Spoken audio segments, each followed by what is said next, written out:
start. It's not live. What's up, Kelly? I mean, we're alive in the moment. Hey, Nate. Yeah. Episode 2? Episode 2, we made it. We finally made it. All right. Recap from last week. Notes from last week. Did you have anything when you listened to it that kind of stood out to you? Because I had a couple.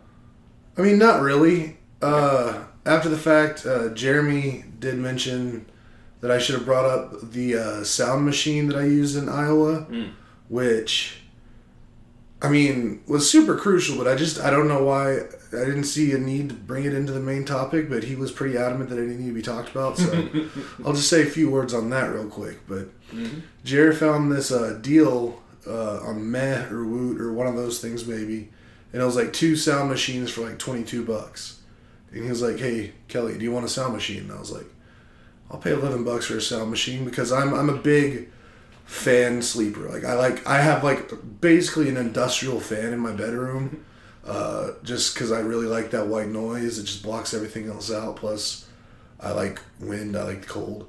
But anyway, so when I travel and I don't have a fan, it makes it a lot more difficult to sleep. But he got these sound machines, and this was my first experience with it. But it was super awesome. It was amazing. I hadn't slept better on a trip probably my entire life. And if out of the places I've been so far, if you told me that Iowa was going to be the best place I'd get sleep, I would have probably said bullshit. But hey, sound machines.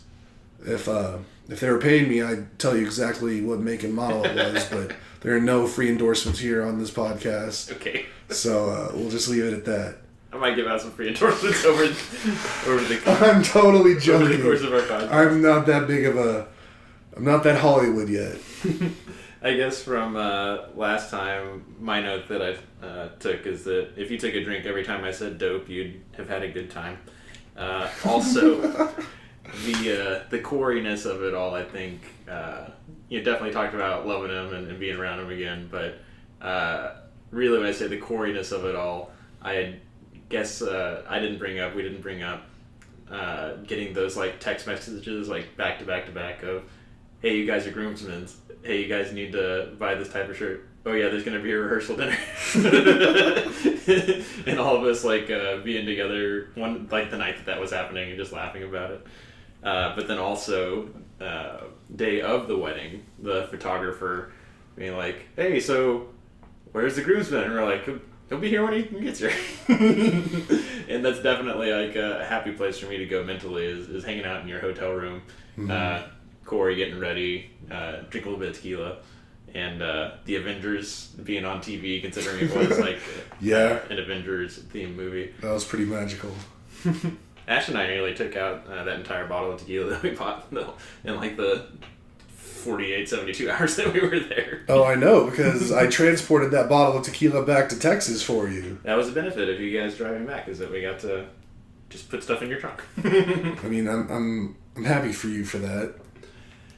So the week that was, I don't know about you, but Pat McAfee being off last week, didn't know it, and then didn't realize how much I missed it when I didn't have it. Yeah. And then since he's been back, just been on fire, and we both work from our respective homes. Yeah. So we can have it on all the time, right? Because I take calls and have to do like audio stuff or whatever. So I'm constantly pausing it, and literally every time that I come back to it, like in a still of McAfee and AJ Hawk and their stupid faces, I laugh at it every time. Oh, I love him so much. AJ Hawk is probably the only man in Iowa that I can stand behind. Especially, Ohio. Ohio, that's what I meant. I apologize. Iowa's great. We love Iowa. Yeah. Everybody from Ohio. God damn it. Iowa, you're amazing. Ohio, except for AJ Hawk, y'all can go do something explicit to yourself. But yeah. It's also freaking hot outside still. Week whatever of over 100 degree temperatures. Close to us, Typhoon, Texas, down the street, a big water park here in Pflugerville. Today at 3 p.m. dumped either 1,500 or 15,000 pounds of ice into their wave pool. Wow. as like an event. And they said they're also going to start doing snow machines and Frozen themed nights, all of which is just to say like it's freaking hot out, and Europe is going through it right now. I listened to so many different news shows, but somebody said that like literally no human has like been on the continent of Europe and experienced temperatures like this before. Like it's that hot because humans have only been in Europe for however long, whatever, and it's miserable. And Ashley sent me a meme video, whatever, of that movie, that disaster movie with Leonardo DiCaprio. I forget the name of it, but it makes fun of the newscasters always trying to Don't Look Up? Don't Look Up, yeah. Where they're trying to have fun with the idea of this meteor, spoiler, going to destroy Earth. And like literally like going back and forth frame by frame, the British doing that. And eventually the meteorologist being like, well, yeah, it's sunny, it's great, but seriously, I suspect thousands of excess deaths in the next week. And they're like, oh no. And he's like, yeah, it's kind of serious. Yeah, it's so freaking hot here. And I mean, even though over there in England and all in Europe and everything, they're experiencing temperatures that we semi-regularly experience, but at the same time, it's similar to like when we froze over last year. Mm-hmm. Like, we get a little bit of that extreme and we are just not meant to deal with it. Like, we just don't have the infrastructure for it. We don't have the equipment for it. It doesn't exist. And the same over there. I have a big part of the company I work with right now works in England. And apparently just like no residential places in England have air conditioning or aircon, as they would call it. As they call it. But yeah, so dealing with, I think they're saying they just topped 40 Celsius, which is like around 104, 105 Fahrenheit or freedom units. They're having a time, and I mean, I can imagine that. I mean, we just talked about recently, my AC was out and it got up to 99 degrees in the house, and I mean, that's just, you want to die. Like, we're just not, humans are not designed to live at that kind of temperature, and without having any AC over there, they're all having a hell of a time. And it's really got me thinking, like, I don't want to live somewhere that is this sweltering hot. There are other places that I can live in America or potentially sometime abroad, but that'll just be a lot harder. But other places in America that I could live where this heat never really happens, or if it does, it's just like you get maybe 2 or 3 real bad days and then the rest of the days are not that bad. Like, every day now I'm checking the internet just to see what temperatures are in other places around the country, just because I'm so jealous when I'm looking at my phone and I see 106 degrees, or I go to stand outside and it literally feels like I'm in an oven. Mm-hmm. Like, I've worked in small kitchens before that were cooler than it is outside. Like, yeah. It is wild, like being on top of a flame and you're still cooler than what you feel outside. I still have a definitely in my mind, I definitely know like the coldest I've ever been and the hottest I've ever been, both in uniform doing army stuff. Yeah. And the hottest was definitely like mid-July in Kandahar, where it's like dirt and the sun just radiates the dirt, but then everything else is concrete, like the barriers, the blast barriers they have like everywhere, so if anything ever happens, it is contained. Right. And those just absorb heat. So then you don't, it's however hot it is. I mean, it's definitely over 100. I feel like if I said it was like 120, that sounds like an exaggeration, but it might not have been. No, I've read that it can get like seriously hot over there. So you just don't do stuff until like the sun goes down, but even then, like the heat is coming off of the ground and off of the concrete, and I like every little bit that here approaches there, I'm like, God, I can't have it. Yeah, it is wild, and yeah, like I I've been searching for I've been searching for a while now because I've always said, and I'll always stick with this, and I'm going to do it, that I can't live in Texas forever. It's just not something, like, in my life, I will not be complete if I can't go live somewhere else for at least some amount of time. If I end up coming back, that's another thing, but I have to get out of here at some point. Like, I'm not built for Texas. I'm not built for the heat. I hate the heat. I've always hated the heat. Even when I was skinny, I hated the heat. Like, I just do better in colder climates. And the heat is just, it's depressing me. Like, you know how people talk about, like, what is that, like seasonal something disorder? Yeah. In the wintertime, and people just get real sad and bummed. I think it's called sad. I think it's like seasonal affective disorder. Yeah, I thought there was one more word in there. Yeah, I know seasonal and disorder in there, yeah. but anyway, that I get that in the summer. Yeah.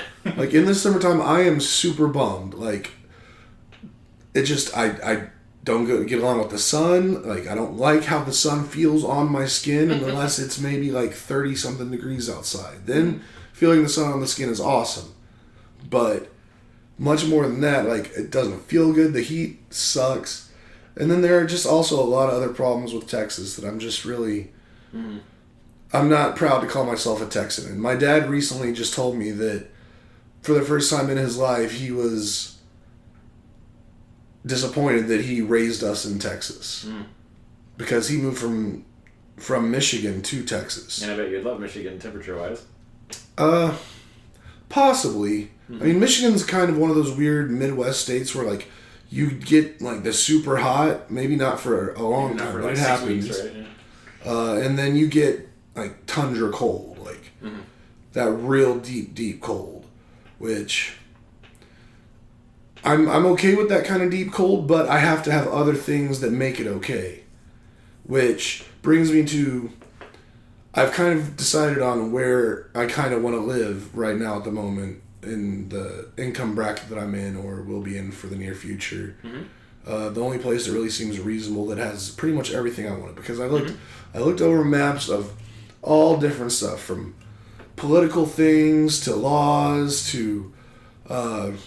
just basic geography, where it is in the country, where it is in relation to major airports, this and that. I did a lot of cross-checking and a lot of stuff, and I've kind of decided that right now my destination of choice is going to be somewhere in Colorado, more specifically possibly like Colorado Springs, because I mean it does get really cold there in the winter, but there's mountains. If I'm looking at like a snowy tundra, flat tundra, I'm like, fuck that. I don't want to do that. Yeah. But if I got beautiful snow-capped mountains to look at while I'm dealing with it, makes it better. So that's what I was saying. There's some conditions about being really cold for me. That's 100% realistic. I'm a big history nut, and probably since 2015, there's a Great Courses American History lecture series that I've just been listening to over and over again since the last 7 years. And a good portion of it is dedicated to the Great Plains and how it was not a good time for basically what you're describing. In the summer, it gets really hot and tornadoes and such. And then in the winter, it's like you said, where it's just like perfect white and you go crazy. Yeah. Yeah, that's something I don't want. So... Before they had Nintendo. But yeah, Colorado Springs, it kind of ticked all the boxes for me in terms of cost of living. The local scenery is incredible. Colorado lines up with a lot of my ideals and what I would like to see in a state. Yeah. Which is really cool. There's not a whole lot of those these days. But... And also, I think I saw it's maybe an hour 15 or an hour 20 drive from there to Denver, which that is totally reasonable to get to a major airport, to get to a major city. Like, I don't have to live right in a major city. I don't do major city shit. I'm certain Colorado Springs has a connecting airport, like Waterloo to Chicago. Well, yeah, I'm sure it has a regional, but I mean, that starts getting a lot more expensive when you're traveling. Like, okay. If you can drive an hour, 20 minutes and park your car at the airport and then fly direct to wherever, it's going to be a lot. I'd rather do that than go to a regional airport and have to do connecting flights. Like, I like nonstop flights. Jeremy's going to Colorado in August, end of August. I have a very fond place for Colorado in my heart. Somebody that was where I work now when I first got there. Cowboy hat, big ass mustache. He was from Colorado, and we were buddies before he either quit or retired or whatever. He was a bit older, but he said that all good Texans, when they die, go to Colorado or something like that. And when I was in high school, every summer I would go out to Estes State Park for a YMCA leadership conference thing, and made great friends out there, lifelong friends. And I've only ever been in the summer, and that's something that I guess I could say that about a bunch of places. Like, I've been to like places that get really cold, but I've only ever been there in the summer. Right. And it's gorgeous. Colorado in the summer is gorgeous. So, endorsed. Yeah. So, yeah, that checks a lot of boxes for me. Although, I was talking to my brother, and I was like, I think I want to go to Colorado Springs. And apparently, he was like, did you know that's like a place for like super evangelical Christians? Like that. That's got to be every damn place. Because I've heard Colorado is for hippies. Or Yeah. Colorado Springs is for hippies. Yeah, so, I don't know. I was like, nah, that doesn't... I mean, I've lived in Texas my whole life. Like, it would be nothing new, and with all the other improvements of moving there in terms of temperature and just a bunch of other things. I mean, the only thing that kind of bums me out about it, and I have no real reason to say this or to base this on, but I've always been kind of hesitant to live in a landlocked state. I know what you mean. I don't know why I think I need the access to the ocean. I'm not a sailor. I'm not planning on going on cruises. Like, I rarely go to the beach, although Texas doesn't have a lot of good beaches, so... But it's weird. Just being landlocked, you just kind of like, feel a little claustrophobic. Counterpoint, I was listening to Love It or Leave It this weekend, and he went on this whole rant about how lakes are far superior to the ocean.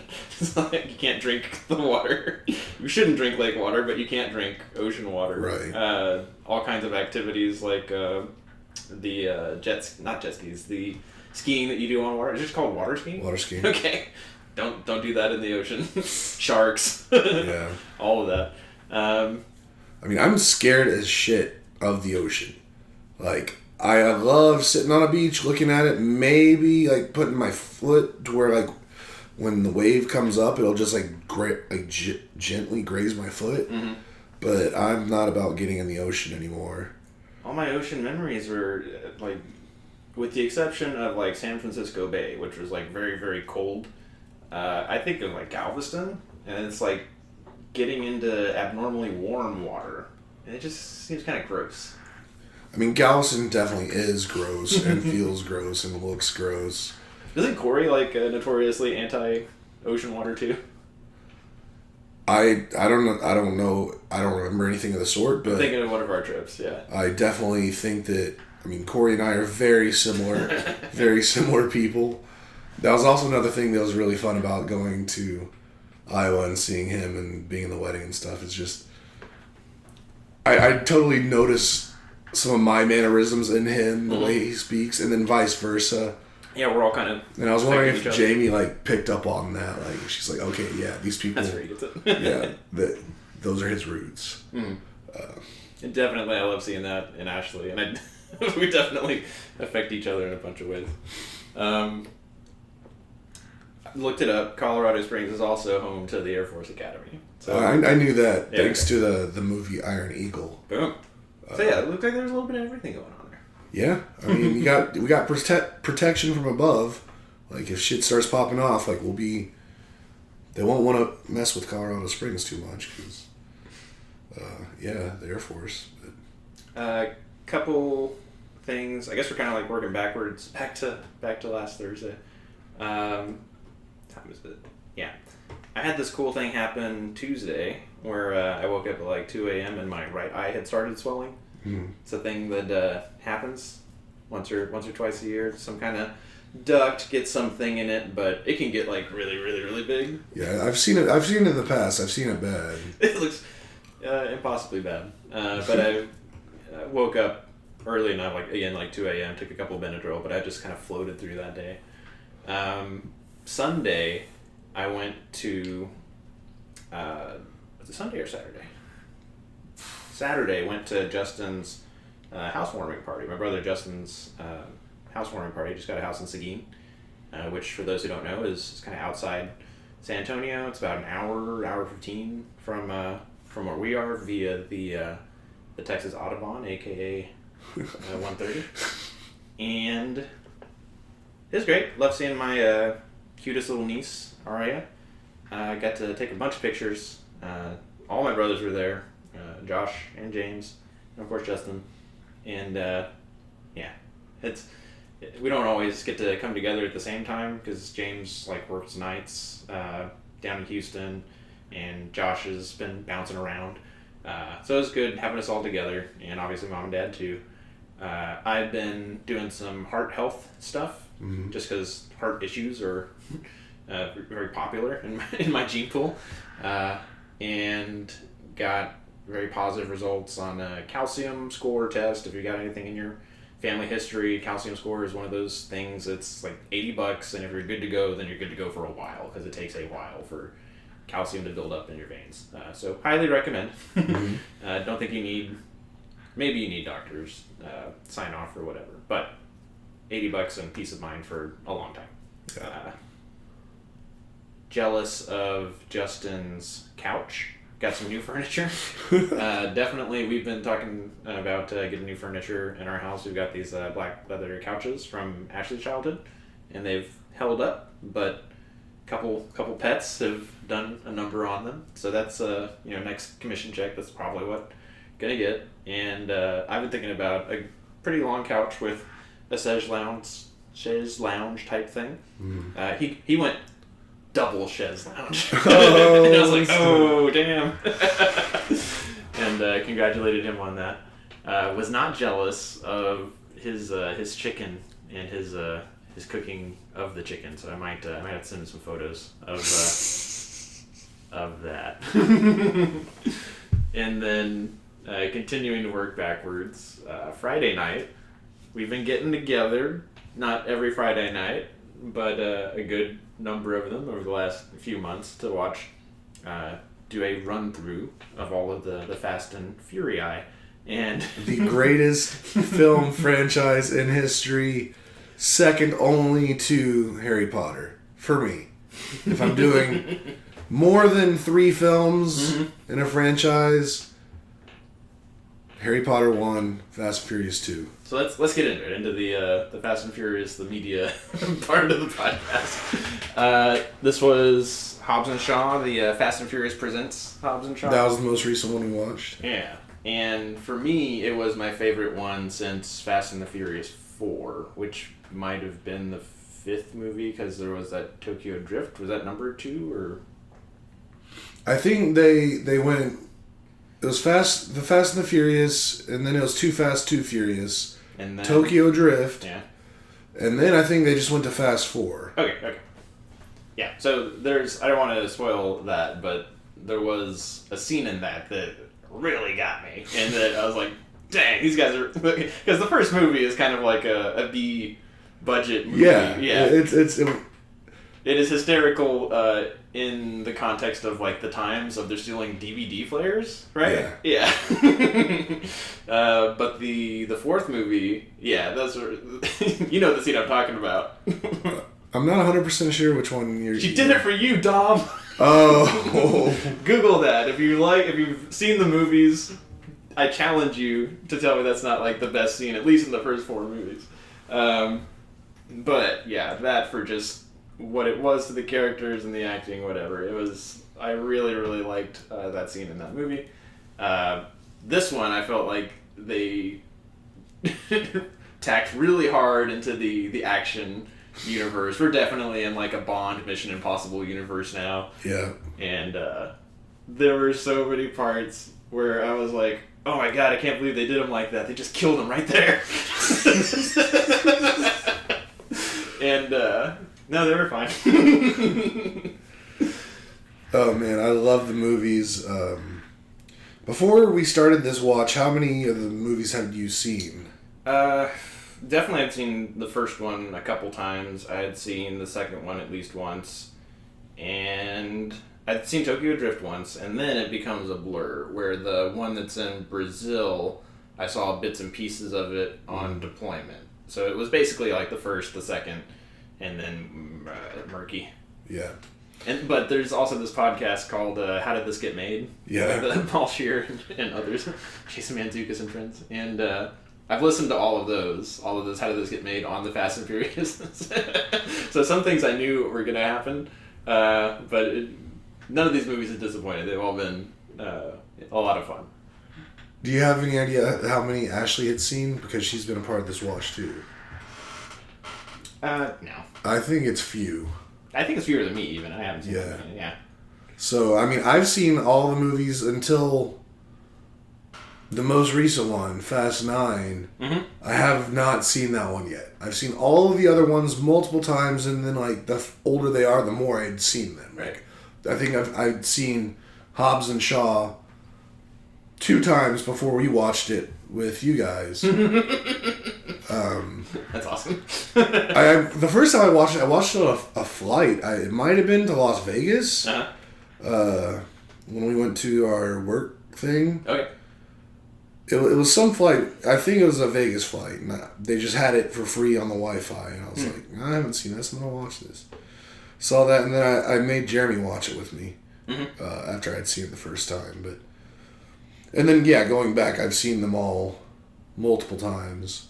First one, probably close to a dozen, and then...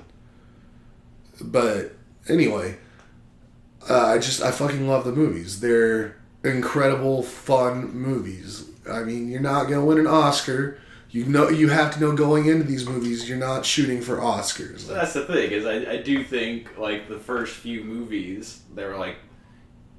they had those kind of grand aspirations, but not, like, the budget and not the chops, from, like, either cinematography or, like, acting, and they were, like, the big stunt of the movie. It was like, oh, here's the big stunt. Again, that scene in the fourth movie, that definitely touches, like, Oscar quality for just, like, the nexus of all the things that are going on in that. But yeah, now they're just, like, straight up fun movies. They're like, Mission Impossible is probably not going to win, Mission Impossible 6, whatever. Right. It's probably not going to win an Oscar, but it's a lot of fun to watch. Right. And that's exactly what these films are. And I mean, I think there's a ton of underrated acting in these movies. Mm-hmm. Like, I'm horrible with names, so I'm going to butcher this, but I think Tyrese, I love him. He's perfect at his character. Like, he just nails it. Ludacris, way better actor than I ever thought he would be. And really everyone else, like Letty,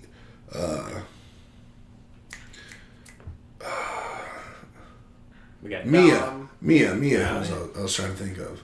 Of course, Paul Walker. Rest in peace, Paul Walker. We love you, man. That's something else I thought about, is that, like, I know that, I guess I knew, that he had passed during the filming, but I hadn't watched them enough, to know exactly where it was in the movies, or to care as much as definitely if we did this again, I think I would definitely have the feels, like, knowing that was coming. Because when we were in that movie and we were like, oh, this is the movie, didn't know it, couldn't really tell. And then at the end,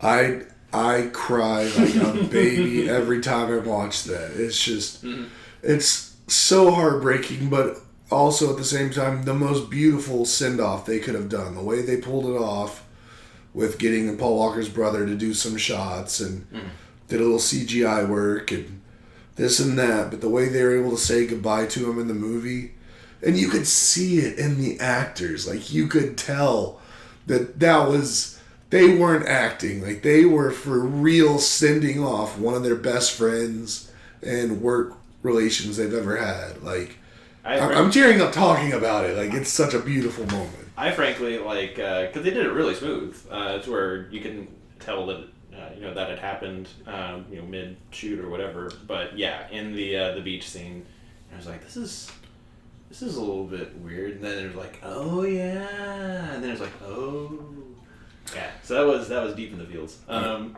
then didn't Vin Diesel?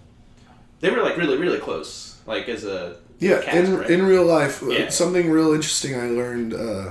Not all that long ago, really. Mm-hmm. Paul Walker became a father before Vin in real life. Mm-hmm. And when Vin was expecting a baby, like, he was going to Paul for, like, a bunch of advice.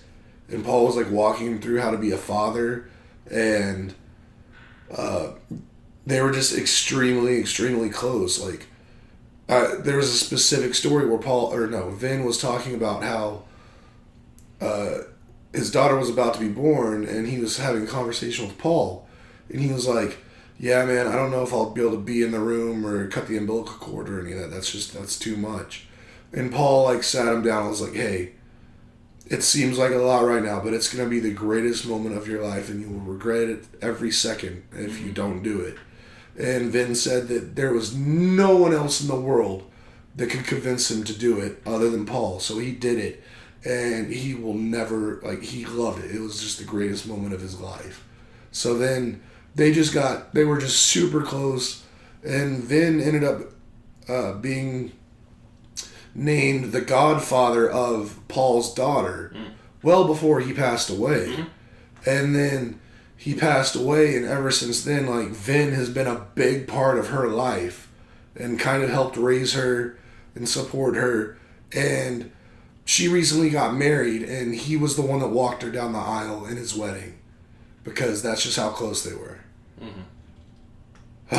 Something I've loved about these movies is there's consistency through them. I mean, this Hobbs and Shaw was kind of a one-off,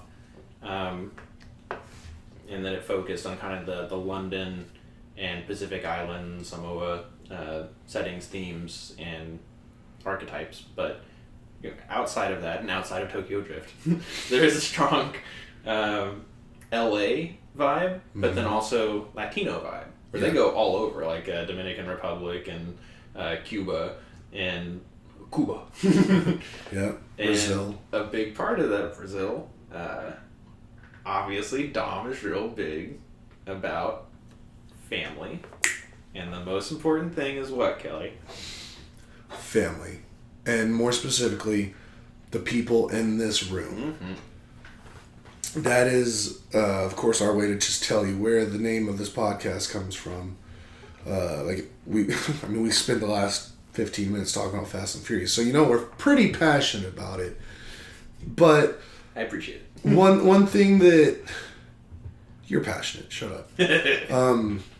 One thing that I think really resonates with me and possibly Nathan and everyone else in our group that watches it is that whole message of family, and that it's not necessarily who you were blood related to. It doesn't matter who you were born to. You find people in this life that you just latch onto and you hold on to, because there's just some kind of special connection that just is indescribable. You can't put it into words. There's some kind of connection that is amazing, and that makes family. And what we have found in our small group of friends is true family.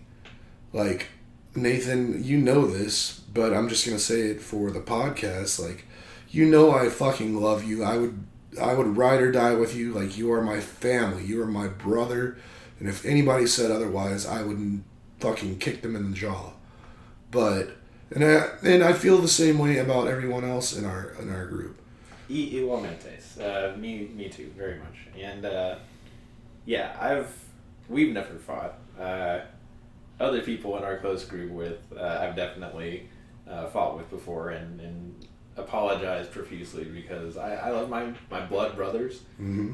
But you, Jeremy, obviously Ashley, yep. We've spent more hours together. We've been through more shit together, and we've overcome more things together than you know, I've done some stuff with family, but I guess I try to like protect family and keep family in a family box, and then I treat you guys as like an offshoot of. I mean that's the point of family. It's like I'm trying to think of a way to say like people that with coworkers with you have all these different personas, right? You have all these different faces you put forward to different audiences. Yep. But like I tell people that like what is marriage, what is a spouse in a relationship, that's like the one person that it's so difficult already to get to 100% what's in my head. You have you understand that 100% of my head just because there's like communication and context, and you have to really know a person to understand when they say XYZ that they mean, XYZ. Right. And Ashley to me is that person that if I could get you to 100%, I would. And it's just because of everything. You're just never ever going to have that like 100%, but she's the person I want to be there. Right. And then right after that is you guys. Is like that's how open I want to be. I love my parents. I always want my parents to be friends of mine, but I also don't want them to see 100% of me. I want them to see their son Nathan. Same thing with my brothers. I don't want them to see 100% of me. I want them to see their big brother. Right. But Ash knows more about me than anybody, and right after that is you guys. In a lot of really important ways. And yeah, we talked about so many different names for this podcast. We did. And when we landed on the people in this room, I was like, that's solid. I like that. And the thing is, we've been just gushing about, it's not just me and Nathan. Like right now, Nathan and I are the only people in this room. But when you have the kind of family like we do, like we're never by ourselves. Like Ashley's in this room right now with us. Jeremy's in this room right now with us. Corey's in this room. Jamie's now in this room because of Corey. And I had a great conversation with Jamie today. That was real fun. I won't go into it really, but it was a real fun conversation, and just about music. But and a few other people, like, just they're always here. If they're not here, they're with us in our hearts because like we are family. Like Dom says over and over again in the Fast and Furious, like family is what's most important. And I mean, I definitely could say I probably wouldn't be alive if I hadn't found the group that I found right now.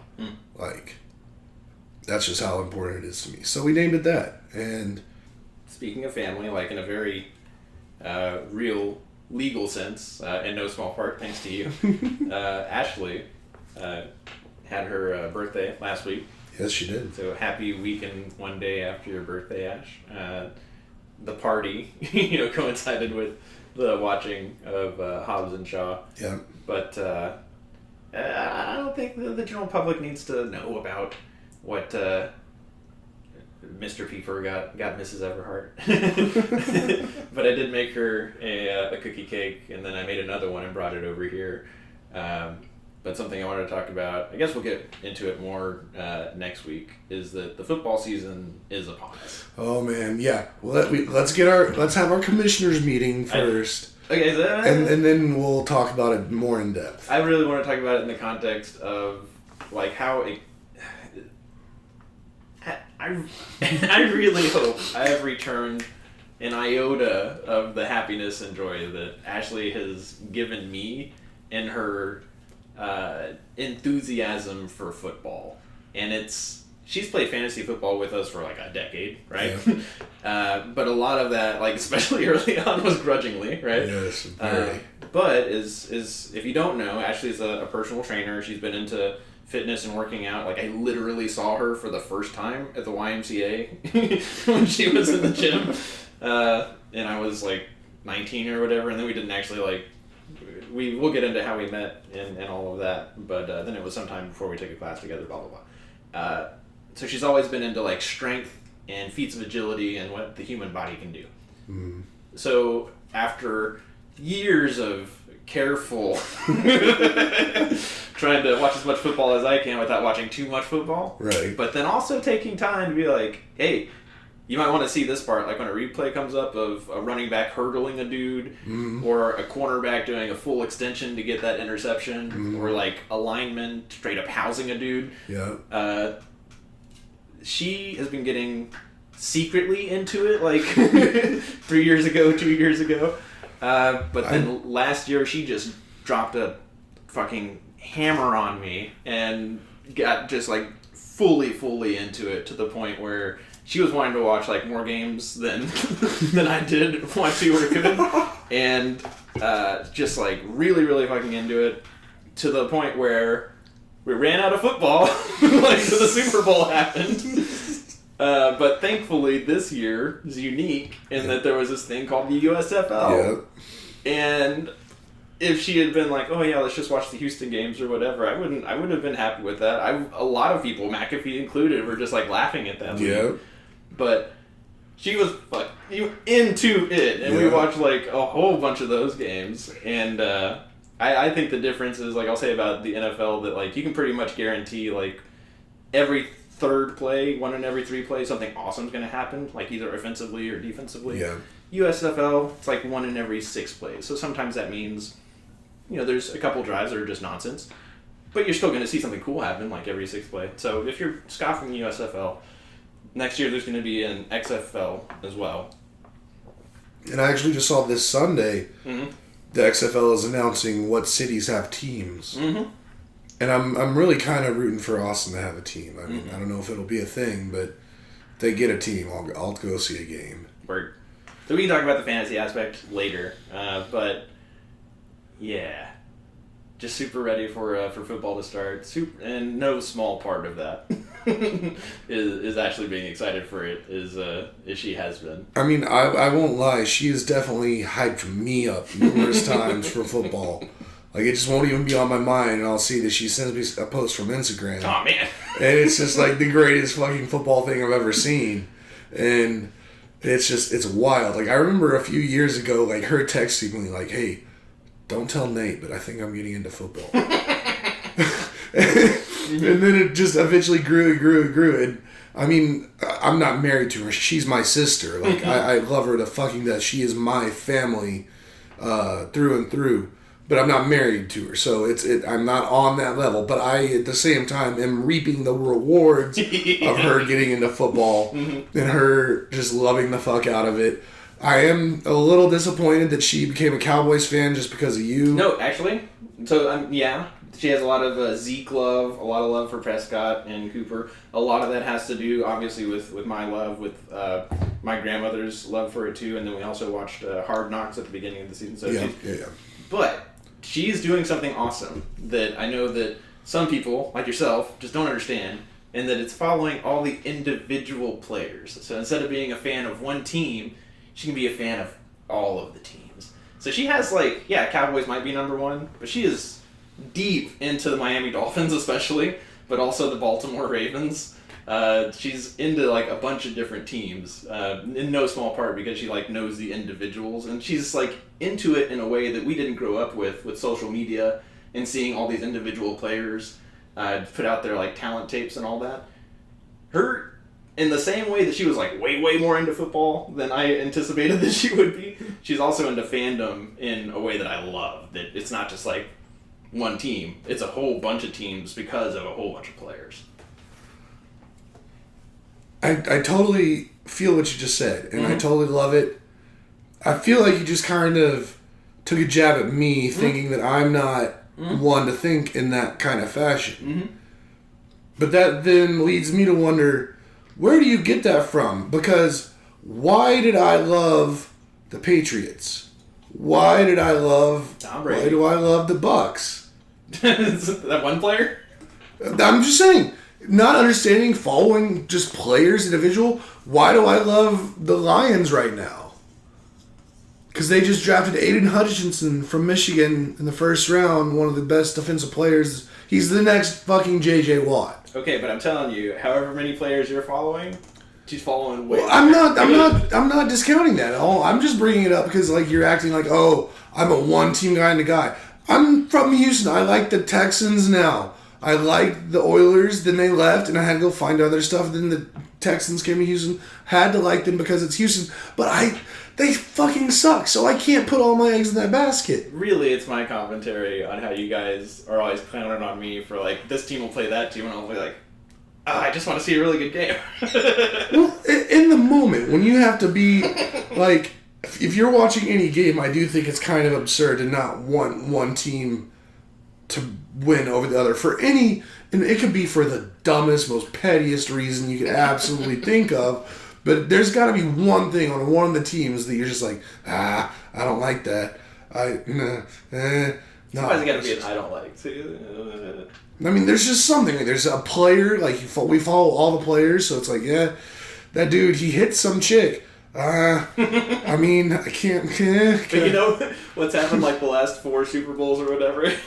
Certainly for me, like, man, I would be happy if either team won. I mean, I can kind of understand that, but at the same time, I am a big Tom Brady fan, and he's in the Super Bowl pretty much every year, and I always want him to win. This could be his last season. I mean, it probably is, especially because he just got that fucking bag from NBC or Fox or whoever he just signed. Oh, yeah. He's getting like, hey, whenever, not like next year, but there's no whenever you decide to stop playing. Yeah, we'll give you like $300 million to come talk on TV about football. It's like, okay. But yeah, he doesn't have much time left. It's impressive. And I say that, and I also say that I don't think we have much time left. I'm about done with my beer. So I have finished my coffee. Yeah, I think that's about it that we got for this week. Everybody, I encourage you to start watching The Fast and the Furious from the beginning. If you've watched it or not, just do it again. If you've watched it already, just do it again. If you haven't, then I'm not mad at you. I'm just disappointed. But we can change that. Just start from the beginning, watch them all, and if you know what Tyrannosaurus Tex is, we'll talk about it later if you don't. But Commissioners League meeting is coming. Yep. So everybody stay tuned. Thanks for listening, and we'll talk to you next week. Peace. Love you guys.